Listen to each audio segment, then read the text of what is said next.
So in chapter 2, we have awakened mind as a pure realm. He begins here with the definitive conclusion, having thus been reached, that basic space is by nature the ground for all that arises. It can be shown that basic space and appearances manifesting within that space arise timelessly and naturally as a pure realm. To begin with, this infinitely extensive expanse can be described as being like space. So from the root text, given that basic space is by nature primordially and spontaneously present, it is infinitely pervasive with no division into outer and inner. Without any limiting boundaries, it is beyond division into above or below or any other direction. Beyond the duality of spacious versus narrow, awareness, like pure space, pure like space, is the very expanse, free from the elaborations of conceptual framework. So he comments on this, saying, within awakened mind, key phrase, within awakened mind, nothing has ever existed as something external or internal, as any component, as anything either spacious or narrow, as some finite space, or even as anything in the slightest that could be identified. To elicit the underlying meaning of this, one can speak metaphorically of the nature of space. So when we talk about space, which is often used in Dzogchen teachings, we're not talking about physical space, so to speak. It's a metaphor. Okay? Continuing on page 36, thus it can be shown that samsara and nirvana arise as natural expressions of emptiness within the basic space of empty awareness. From the root text, the magical expressions that originate within unborn basic space are completely indeterminate and not subject to any restrictions whatsoever. They cannot be characterized as things, for they have no substance or characteristics. In that their nature is like the panoramic vista of space, they are unborn, spontaneously present, and free of any time frame, any beginning or end. So he comments, regardless of what manifests, it is directly of what is unborn, beyond restrictions or extremes. And then from the all-creating monarch, the space-like nature of phenomena can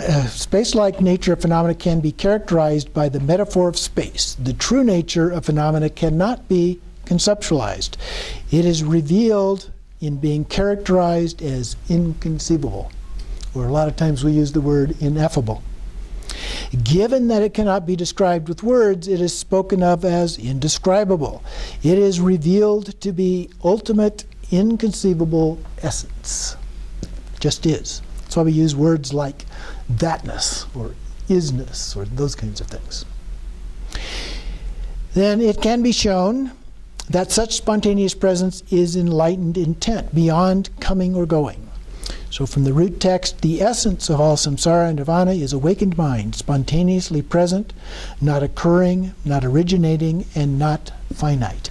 It has not come from anywhere, nor does it go anywhere at all. The expanse of the awakened mind, with no linear time frame, does not come or go, for it is infinitely pervasive. And so he mentions it can be shown that the essence of awareness is the basic space of samsara and nirvana. And then he continues with the root text, the true nature of phenomena, suchness, has no beginning, middle, or end. This state of infinite evenness, equal to space, and pure by nature, has no beginning or end. It is beyond any time frame. It is unborn, unceasing, and has no substance or characteristics. It neither comes nor goes, and cannot be characterized as something. It involves no effort or achievement or anything needing to be done. The ground of suchness itself has no periphery or center. Since it is non-referential and uninterrupted, it is the expanse of equalness. So he comments, thus, since awareness has never existed as anything whatsoever, it is beyond any independent nature or any metaphors that could be characterized as this or that. It is therefore described as having no beginning or end, not originating or ceasing, neither coming nor going, involving no effort or achievement, and having no limit or center. So a variety of different phrases that we use to try and characterize that. At the bottom of page 38, he continues introducing the next section. It can be shown that such a nature is in fact the enlightened intent of the basic space as a state of supreme equalness and purity. So from the root text, since the true nature of all phenomena is equalness, there is not a single thing that does not abide within the expanse of that equalness. The scope of awakened mind is a single state of evenness in which everything is equal. Since it is unborn and infinite evenness, so vast it is equal to space, the scope of equalness is without interruption. It's not only just is, but it's really big is. Okay? No limits. Within the scope of awareness, everything is equal in being unborn, unceasing, and not abiding in any finite way. So nothing strays in the slightest from the enlightened intent that involves no coming or going. And then introducing the next section, the spontaneous presence of supreme equalness continues a single context, the true nature of phenomena, which undergoes no transition or change within the pure realm of Vajra basic space. So it can be shown that awareness is timelessly fashioned as the fortress of the Vajra heart essence. So again, he's using the metaphor here of a fortress. Therefore, the fortress of infinite pervasiveness is spontaneously present and beyond extremes. The fortress of the spacious and timeless expanse has no division into higher or lower or in between. The fortress of unborn Dharmakaya encompasses everything impartially. The fortress of the precious secret is unchanging and spontaneously present. The universe of appearances and possibilities, whether of samsara or nirvana, is perfect as the timeless fortress of a single state of equalness. So he comments on that. Since everything abides timelessly in total pure awareness, there is nothing whatsoever other than this. It is beyond confusion, as well as karma. Since there is no context for negative influences or potential error, the way in which all phenomena timelessly constitute Buddhahood fashions the fortress within the Vajra basic space, the state of supreme equalness. Continuing in the middle of the page 40, given that such awareness can be compounded to the domain of a prosperous ruler, the palace, again a metaphor here, of the naturally occurring heart essence is built upon the foundation of the true nature of phenomena as basic space. So the root text says, on this infinite foundation extending everywhere impartially, the stronghold of awakened mind does not distinguish between samsara and nirvana. Its imposing and lofty summit is the spacious expanse that is the true nature of phenomena. At the very center of the panorama of this uncreating nature, the entranceway that frees one from the developmental effort is wide open. So he comments on this. The essence of the naturally pure basic space is uncontrived and unadulterated, such that nothing need be added or removed. Yet insofar as everything relies on it, it is comparable to a foundation. It is also analogous to a naturally occurring palace. The true nature of phenomena, a spacious vault that cannot be measured or identified, is described simply as imposing and lofty. While the fact that it is timelessly beyond the four alternatives, which involve such factors as effort and affirmation or denial, corresponds to the panorama of the four directions. The avenue through which those of the very highest intelligence enter that nature lies across the threshold leading beyond the causality of developmental effort, a doorway that is timelessly and naturally in place. All this constitutes the palace of awakened mind, the true nature of phenomena. So he's explaining the metaphor here a little bit. It goes on, as for the adornment and array of that palace, and then the root text, within that palace, adorned by the spontaneously present array of wealth, the king, naturally occurring timeless awareness, sits on his throne. All aspects of the dynamic energy of that awareness, manifesting as thoughts that proliferate and subside, serve as ministers, exercising control over the domain. The Holy Queen, naturally abiding meditative stability, is accompanied by the royal heirs and servants, naturally arising enlightened intent. This encompassing expanse of supreme bliss is naturally lucid and non-conceptual. So he's adding here to the metaphor, adding different dimensions and characteristics of what we might think of people that we might see in a palace, and what that might be in the context of this better understanding of the natural state. So then he adds, so naturally arising and spontaneously present awareness is the array of the palace. This is the perfection of all phenomena. On the next page, then, he goes on to elaborate a little bit more on the metaphor, the spontaneously present heart essence, being like a king, like a queen, the royal heirs and servants, the ministers, and so forth. At the bottom of that section, he says, it is crucial that you recognize the very essence of awareness to be enlightened intent. So that's the key of this part. In the middle of page 43, below the quote, within naturally occurring timeless awareness, which does not conceive of sense objects, naturally abiding meditative stability is present spontaneously, without deliberately being made to happen. This is the meditative stability of a yogin. Okay? That's us. But any integration of a calm, abiding, and profound insight that involves concentrating one-pointedly on an object is the mundane meditative stability of one who is spiritually undeveloped. The difference lies whether or not habitual patterns continue to be reinforced. So whether we're meditating on an object or going on to meditation without object is the key here. So with an object is a developmental process, but you have to go beyond that and meditate in the form of shamatha without object to get to this state. Okay? Let's see, then a little further down in that paragraph, once you have identified this and understand how to truly relax within that context, naturally occurring dynamic energy subsides into the ground of being, so that enlightened intent arises as the true nature of phenomena.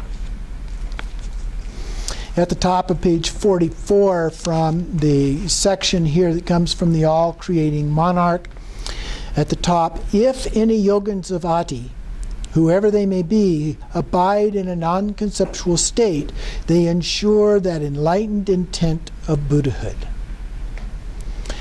Thus, the enlightened intent of basic space is ascertained to be the ongoing domain of awareness.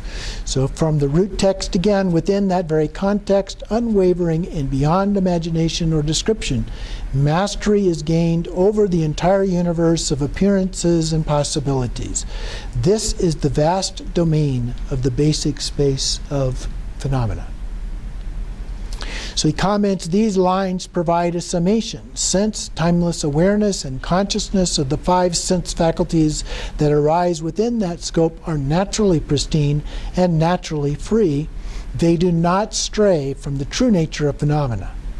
So the universe of appearances and possibilities arises as the realm of Dharmakaya. On the next page there, many labels are applied to it: awakened mind, ultimate truth, naturally occurring timeless awareness, Dharmakaya, and so forth. But this labeling amounts to nothing more than distinguishing individual facets, such as its lucidity, emptiness, and so forth.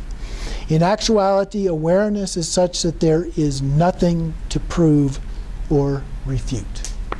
So we do apply these labels, but we need to be careful in using those labels and getting attached to those labels.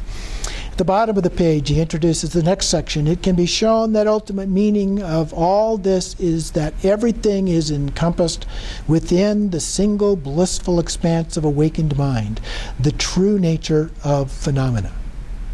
So from the root text, if one abides in that domain, everything is Dharmakaya. With no wavering from this single, naturally occurring timeless awareness, there is an unfabricated, timelessly ensured transcendence of effort and achievement. Given that the sphere of being without any hard edges is inclusive, everything, just as it is encompassed within the expanse in which there is no differentiation or exclusion. And he comments, the essence of undistorted awareness abides timelessly as the unique sphere of being Dharmakaya. It can be shown that the true nature of phenomena beyond effort and imagination is naturally occurring timeless awareness. On top of page 47, it can then be shown that all phenomena are of one taste in the essence of awareness. From the root text, neither the realms of the 6 classes of beings nor even the pure realms of Buddhas exist elsewhere. They are the realm of space, the true nature of phenomena. Given that they are of one taste in naturally lucid awakened mind, samsara and nirvana fully encompassed within the scope of awareness. So he comments, just as dreams share an identical context in sleep, all possible phenomena are of one taste within the scope of awareness. And so it can be shown that they are subsumed within awakened mind as their source. And because all phenomena are perfect in such a context, even the phenomena of nirvana abide as the supreme spontaneous presence without having to be sought. From the root text, in this treasury of the basic space of phenomena, the source of everything, nirvana is timelessly and spontaneously present without having to be sought. So within Dharmakaya, unchanging, non-referential, and infinitively extensive, the manifestation of outer and inner universe is Sambhogakaya. And the natural arising of things like reflections is Nirmanakaya. Since there is no phenomena that is not perfect as an adornment of the three kayas, everything arises as the display of enlightened form, speech, and mind. Moreover, without exception, the countless pure realms of the Sagatas arise from the very same source, mind itself, the expanse of the three kayas. So he comments on this, saying, thus all phenomena are Dharmakaya, in that they are supreme emptiness. Sambhogakaya, in that they manifest naturally, and Nirmanakaya, in that they arise continuously in all their variety. Holy masters guide ordinary beings. Their nature is also that of the three kayas. They abide in the essence that is spontaneously present without having to be sought. Continuing on page 49 then, the manifest realms of the 6 classes of beings arise within that basic space of awakened mind. Then from the root text, as well the cities of the 6 classes of beings whose nature is that of samsara are simply reflections arising within the scope of the basic space of phenomena. Moreover, the various manifestations of birth and death, pleasure and pain are like a phantasmagoria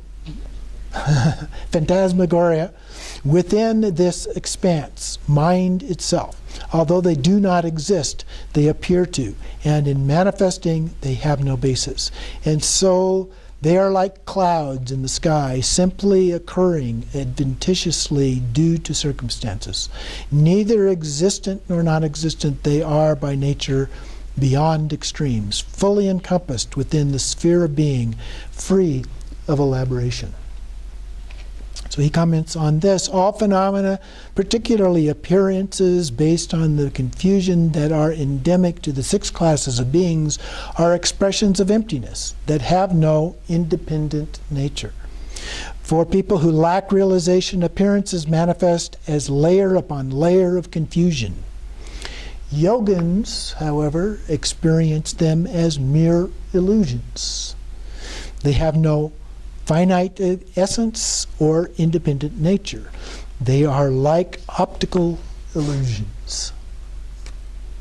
Continuing on the next page, page 50, from the all-creating monarch, karma and afflictive emotions are what define an ordinary being. If you reflect further, you see that these have no basis, so are free of the extremes, being one thing and being many, and are devoid of finite essence. On the top of page 51, the meaning of the preceding points can be summarized as Vajra basic space. So from the root text, mind itself, that is, the nature of awakened mind, is pure like space, and so is without birth or death, pleasure or pain. It has no substance to delimit it and is free of the phenomena of samsara and nirvana. It cannot be characterized as something, and being an infinitely spacious expanse, it is unchanging, without transition, spontaneously present, and uncompounded. Given that Buddhahood lies within the Vajra heart essence of utter lucidity, everything is naturally occurring realm of bliss, the very context of sublime enlightenment, a state of spontaneous equalness. The essence of awareness is the essence of what simply is. Given that samsara and nirvana are already and forever free within its scope, Buddhahood lies within the Vajra heart essence. So from the all-creating monarch, he quotes, "However things appear, they are identical in suchness. Let no one meddle with this. The non-conceptual intent of Dharmakaya is spontaneously present in the majestic state of uncontrived equalness." So finally on page 52, he concludes by saying, mind that goes out to sense objects is termed dynamic energy functioning as cognition, or mind as display. Given that this is not awakened mind in the actual sense of the term, it is very important to understand the distinction between these two. So that concludes chapter 2, this commentary.